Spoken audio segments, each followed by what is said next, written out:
Andy Burnham met supporters in London with an ambitious agenda and a promise, vowing to put people first and bring hope back to the United Kingdom after a revolving door at 10 Downing Street saw 6 premiers come and go, averaging little more than a year each.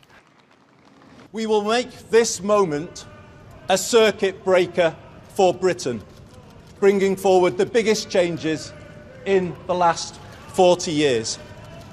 A new political model and a new economic model.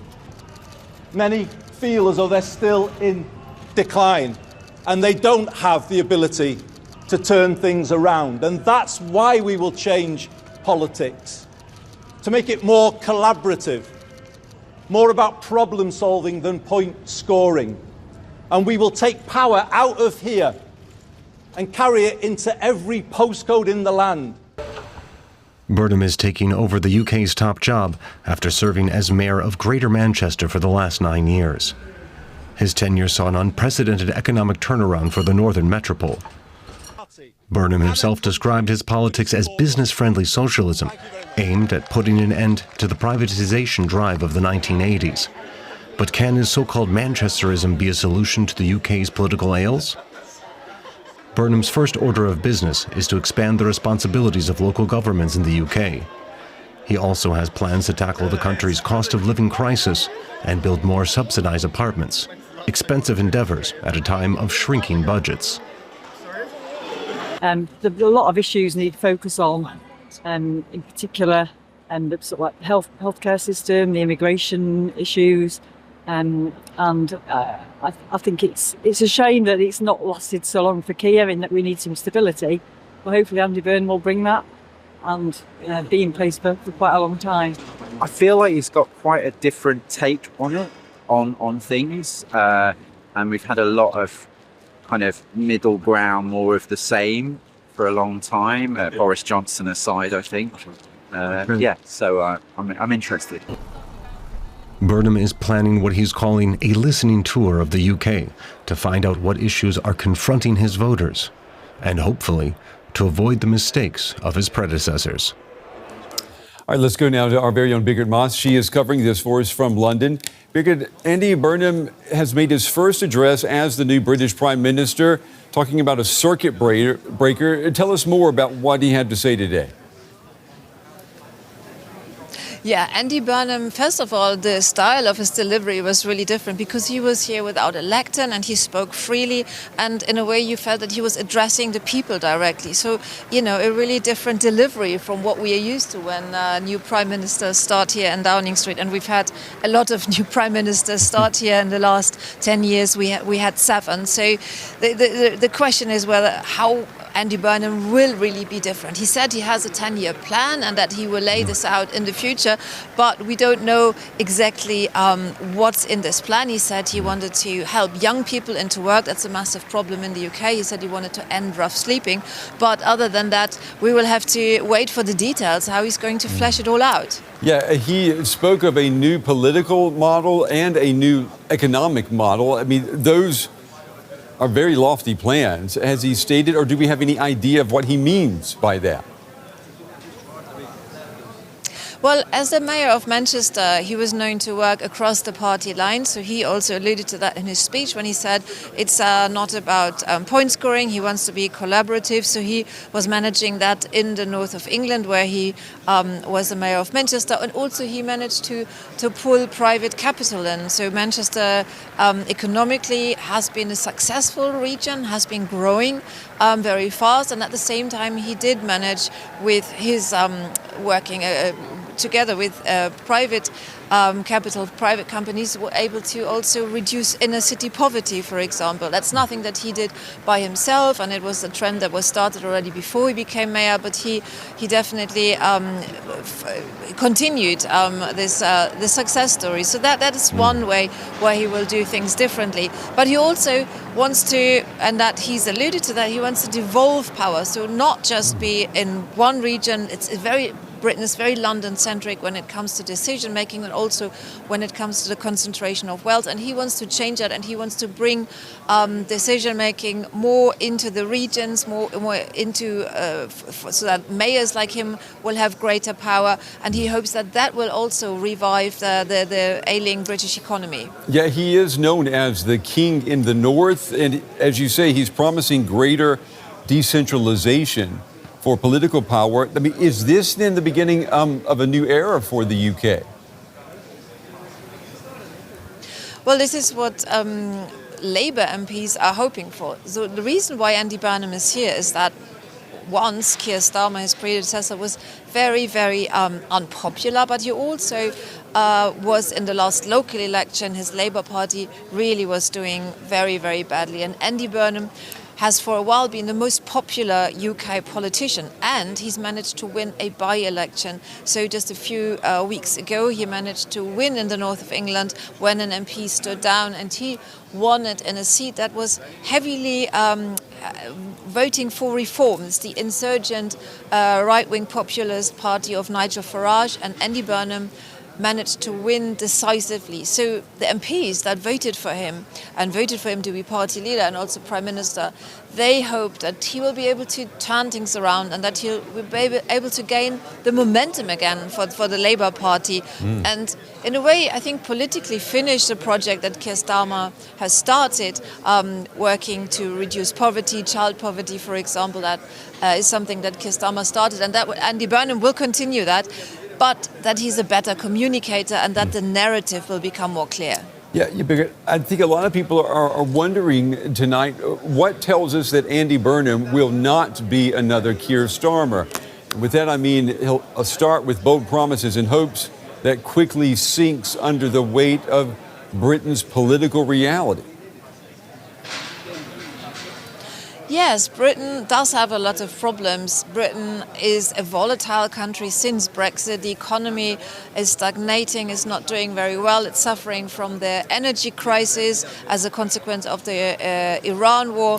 All this is not going to go away. There is a hole when it comes to, for example, also defense spending.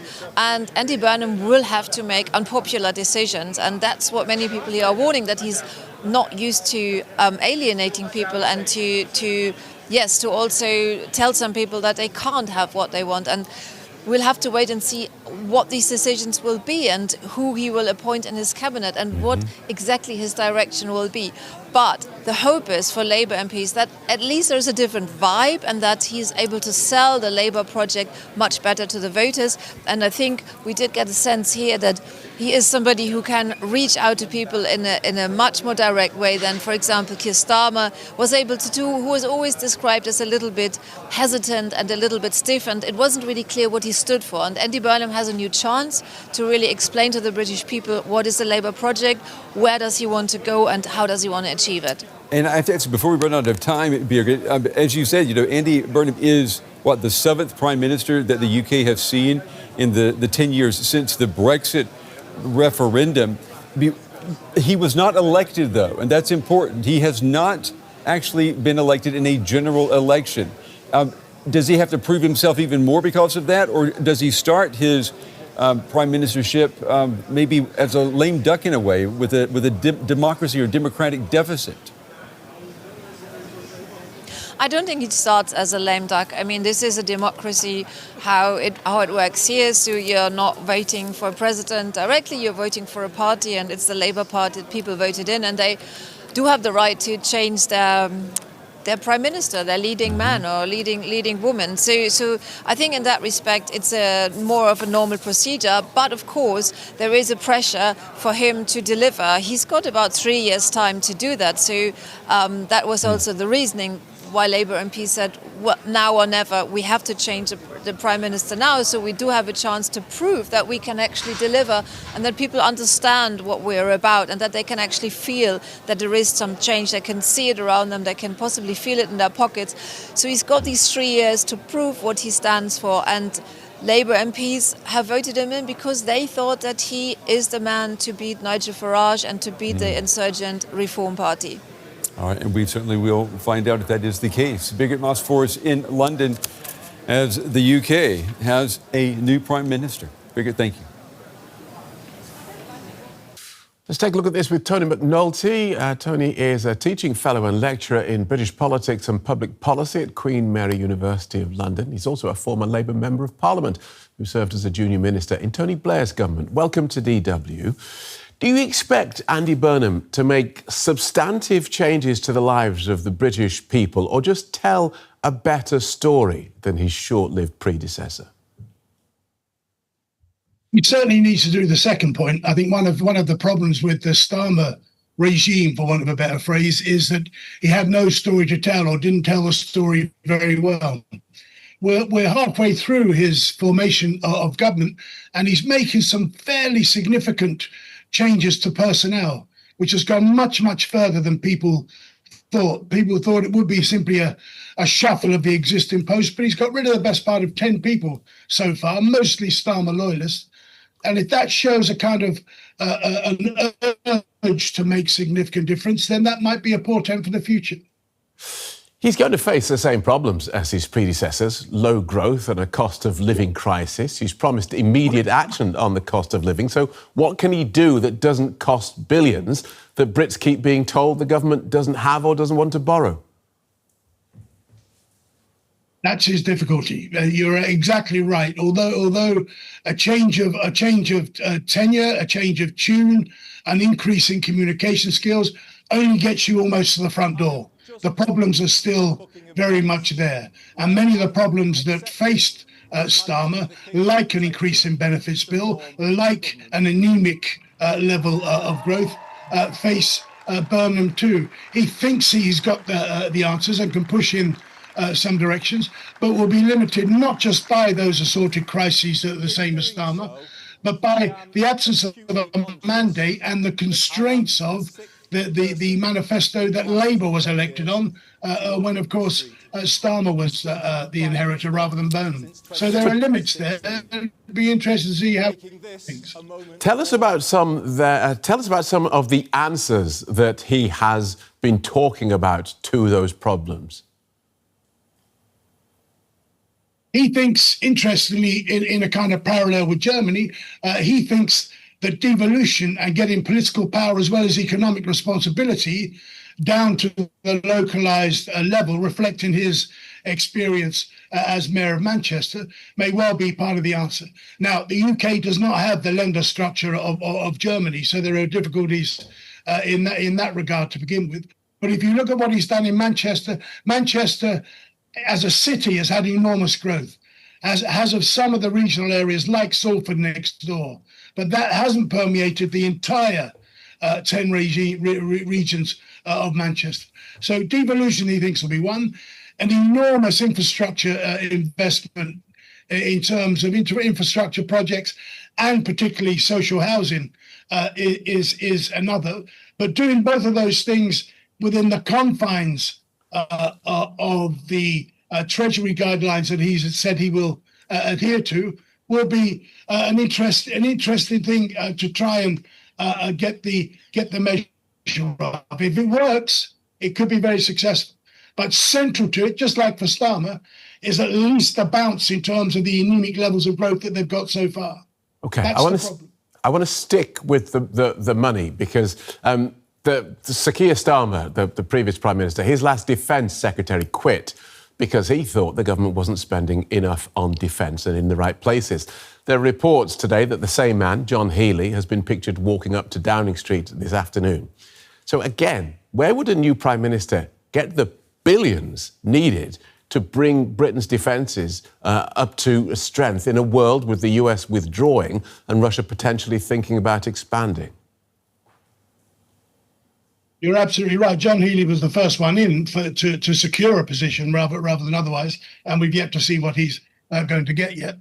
It matters because America's withdrawing. Everyone knows that. Britain has to do its part along with the rest of Europe. At least part of the answer is going to be on tackling the whole issue of the benefits budget. That's part of the parallel. Now, that was the undoing of Starmer. Many argue because of the way he was doing it.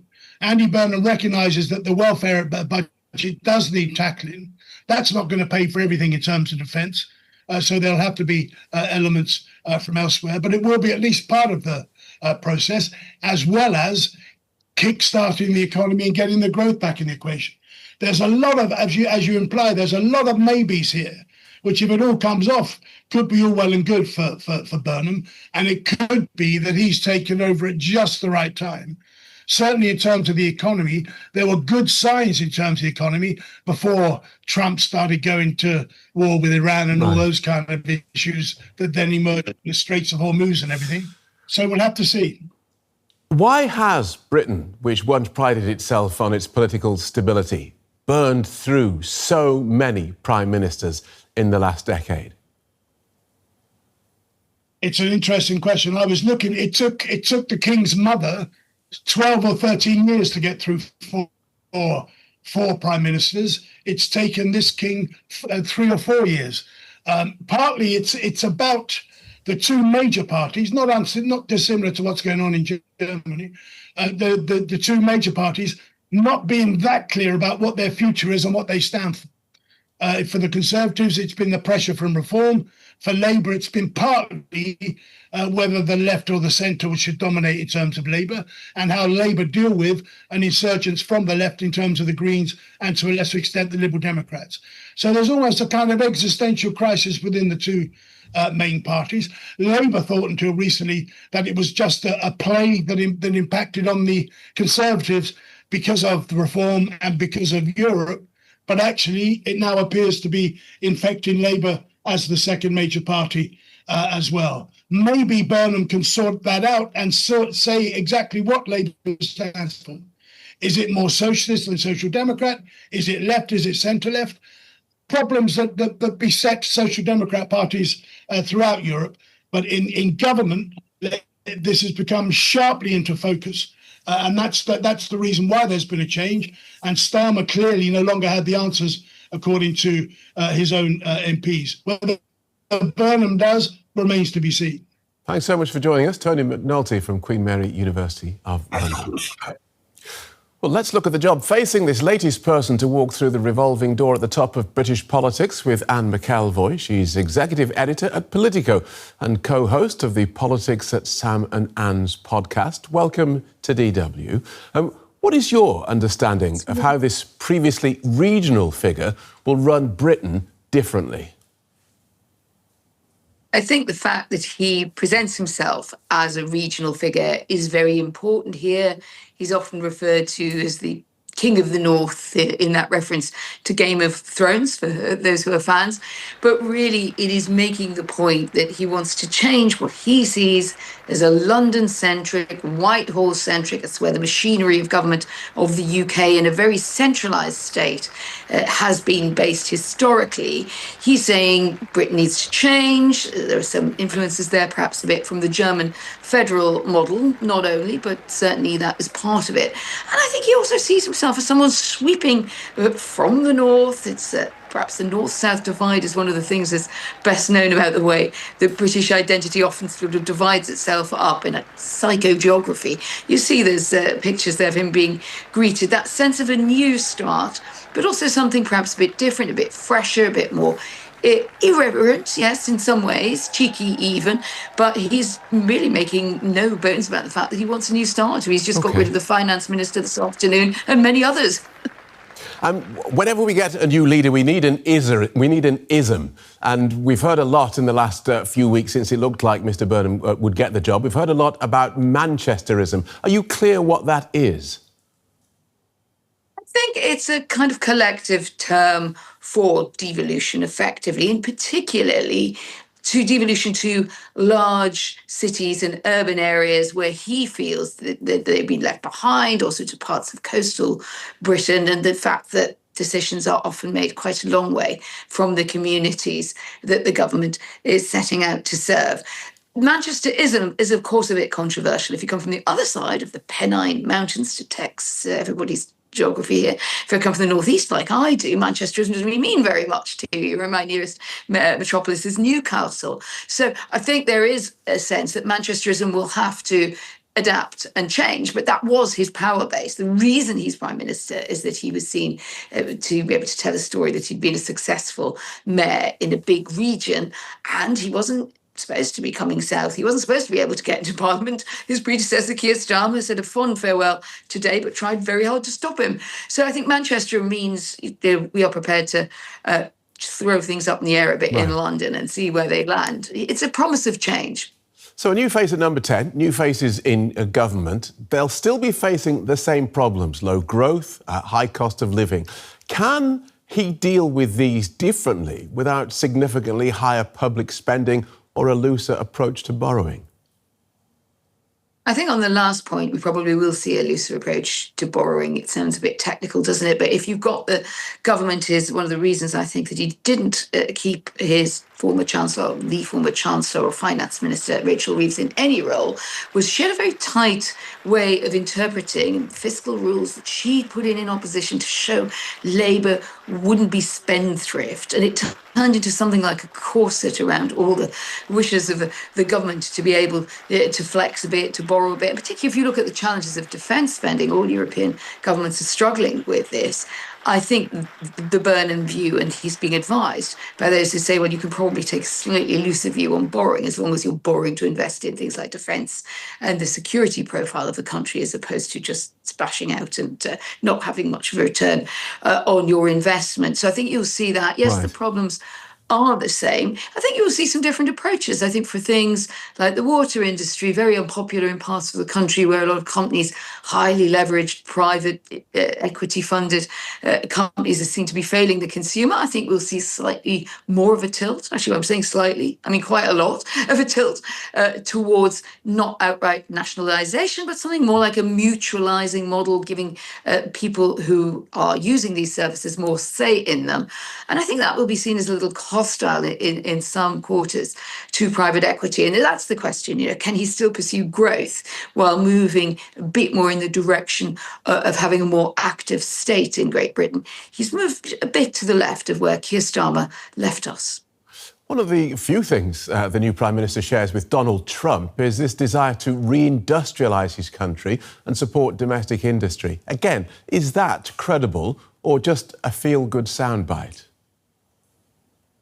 There are parts of reindustrialisation that are credible. I think as long as you're not thinking that you're going to build another 10 steel mills or open another 10 mines, because you're not. But from things like oil and gas exploration, where I don't think he entirely sees eye to eye with those on the more conservation wing of his party, the more environmental wing that wanted to get to net zero very fast and saw dropping oil and gas exploration as a route. I wouldn't be surprised if we see some leeway in part on that. So if that's an area you could call reindustrialisation. But I think where we're heading really is a sort of industrialisation that is in weapons technology. It is in nuclear power exploration, which there is a valley, big valley of kind of industrial belt in Nottinghamshire.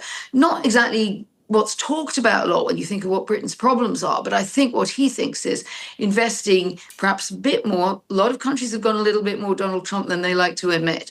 Bringing home jobs. If you're going to have defence jobs, can we have them in the UK? Where does that leave big partnerships, big ambitious deals, multilateral agreements like the Anglo-German Defence Agreement? Well, that's one for the future. But I do think you could see a lot of focus on bringing jobs and industry to the UK and hoping that he can also marry that with energy transformation, AI. I don't think even Andy Burnham, he can be a bit sentimental, but I don't think he really just wants to reopen mines and steelworks. I think he means something new by it. Whether it works in the global economy is a very open question. He's been giving a lot of speeches in the last few days. He gave a speech today on the steps of 10 Downing Street, as is traditional.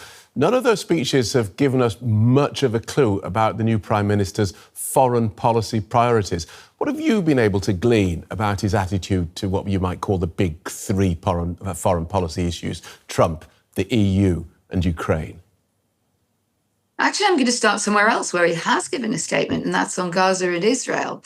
I wrote a piece for Die Welt today pointing out that, as you're saying, he hasn't given us a whole lot of clues other than that he wants to be friendly with Donald Trump and he's signaling a bit. He wants a bit of distance. I'll take him as I find him. He'll take me as he finds me. A little bit cheekier, perhaps, than the Keir Starmer tone, which tried always to find the middle ground with Trump in order to get the best deals for the UK. But I think on Gaza, he did actually a video last week. He lent, of all the subjects he's lent into, he acknowledges he thinks Keir Starmer didn't get the response and the tone right in the response to the crisis in Gaza in the conflict after October the 8th. And he wants his 7th, 8th. And what he wants us to see, I think, is a position on the Palestinian state, on recognition, that goes a bit further and faster than his predecessor. Now, does a British Prime Minister really have that much say in it? Probably not.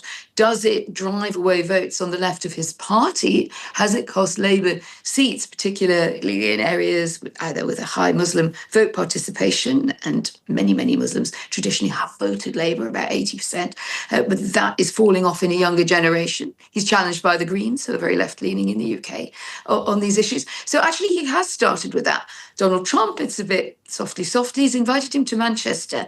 Now, I don't know whether that's because he thinks he probably won't come to Manchester or whether he's just been an open-handed gesture. It's not entirely where I see Donald Trump. We do know he's going to Ireland later in the year. Privately, he likes being in Scotland where he can play golf. He likes a nice banquet with the King and all of that. It's not absolutely clear that he wants a night out with the Oasis brothers, but let's see. And then the European connection, I think he will pick up where his predecessor left off. He's very pro-European, but the fact is, at the moment, there's UK-EU talks are not really getting over some quite concrete hurdles in order to achieve something, so that's more symbolic. Let's finish with a wider look at UK politics. The Prime Minister said that his generation of politicians have not been good enough. Do you think that is true? Or are today's politics just different, more brutal, less consensual, with today's generation of voters impatient for results rather than the delayed gratification of sacrifice and planning and investing for the long term? I think issuing a mea culpa is quite clever, because if anyone says, well, you were in a previous government, he was a cabinet minister in the Blair and Brown government, he was an okay cabinet minister, not an amazing one. Now he's saying, well, look, I've come back, I've learned a lot, the world has changed. I do give a bit of a sorry and a mea culpa. But the problem is his party hears from that it's backing off what it likes to call neoliberalism. And it's a big baggy old concept, but it is a bit of a dog whistle that says you're going to be more active. We referred to it earlier, that the role of the state is a bit of a sort of leftward language. He may also genuinely believe, and I think he does, that aspects of the way globalization worked best for the more privileged, better off, professional, educated classes in the country, and less so for left behind areas. But that is a diagnosis that many of his predecessors have shared, including Boris Johnson's, the Conservative Party. He talked about levelling up. So it's not like you've suddenly split a political atom here. When you say that, the question is, what are your politics going to look like that can deal with that, perhaps bring some of those voters back who've gone further right to the Reform Party of Nigel Farage, and at the same time don't lose you that vital centre ground of opinion of the professional classes who probably done okay, but slightly worry that Labour might want to take more of that away in tax. Good talking to you. Thank you so much for that. Anne McElvoy from Politico.